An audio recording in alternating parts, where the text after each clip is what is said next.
It's hard to believe what 6-month-old Afra has been through in her short life.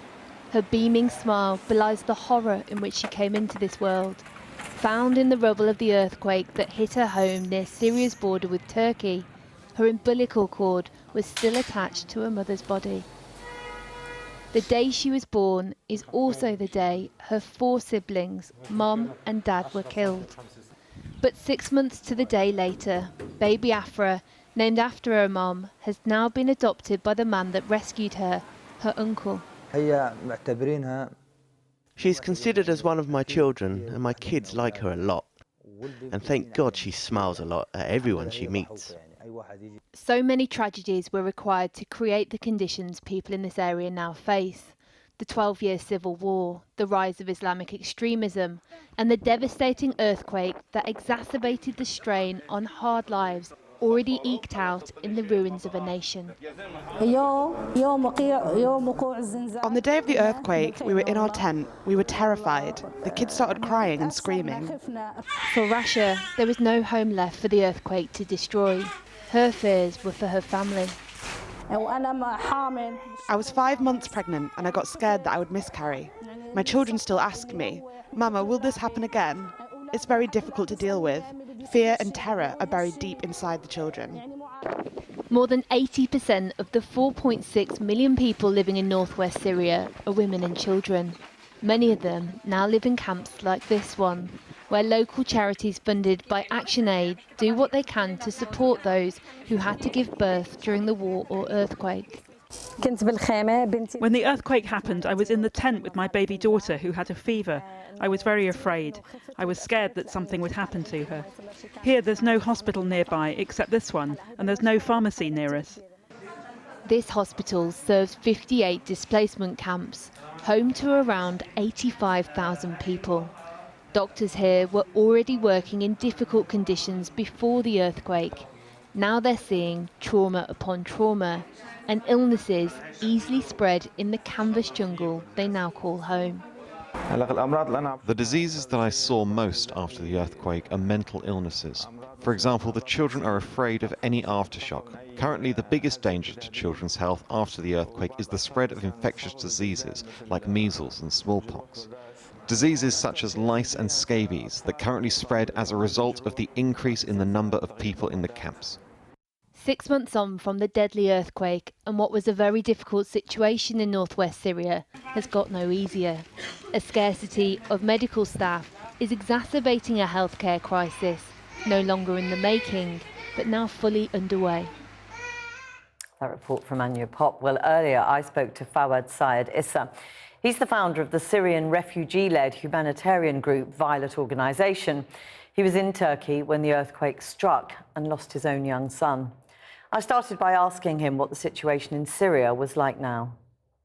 Mainly the people, all the people still without stable accommodation. They are still in some temporary accommodation, tents and camps. And that's became more complicated in northwest of Syria because those hundreds of thousands of people being added to the millions that are living in the tents from, since 2012 and 13.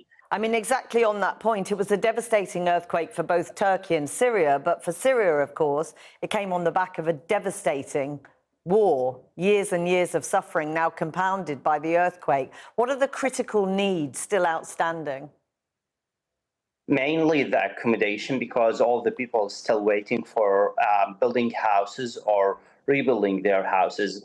Also, the food support and also supporting their daily needs. The businesses that they lost, the hundred of businesses that they lost in the area, they need more support to just running their businesses and to restart the cycle in the area. Of course, there are always immediate physical needs. You need to rebuild the infrastructure of a country. But there are very great psychological needs after both the war and this earthquake. Sure, because we are all, we need the physical things, but we are all still under the trauma, all the people who are affected from this earthquake, all the children who feel that, and that came after years of bombing and chilling on the area. then we are struggling all the time with not just the physical needs, but also with the psychosocial support, with the protection for women and children. I mean, you suffered your own unthinkable tragedy in the earthquake. You lost your son. I just wonder how you manage to keep going and whether by continuing to help others, that is some small comfort.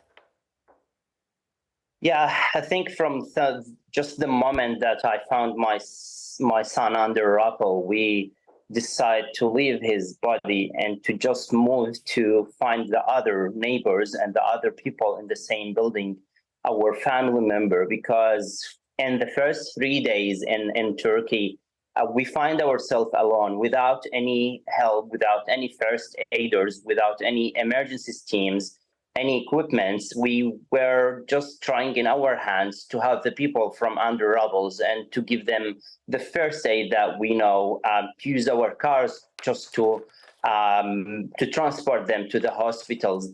But that's what we are doing all the time. From 10, 12 years, we are, as a humanitarian workers, forgetting our, problems and our problems with our families, as I lost also over 45% from my family in the war in Syria. And just finally, if you would, what more could the international community do for you right now?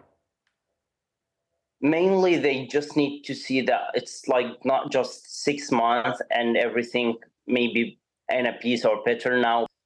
We need the international community to continue the funding for the area and to continue donation for all the programs doing a great job in the area. But we need to be sure that in the future, all the teams and the emergency system should be ready and should be better to respond directly for any emergency in the world. Fouad Syed Issa, thank you very much for talking to us today. Thank you.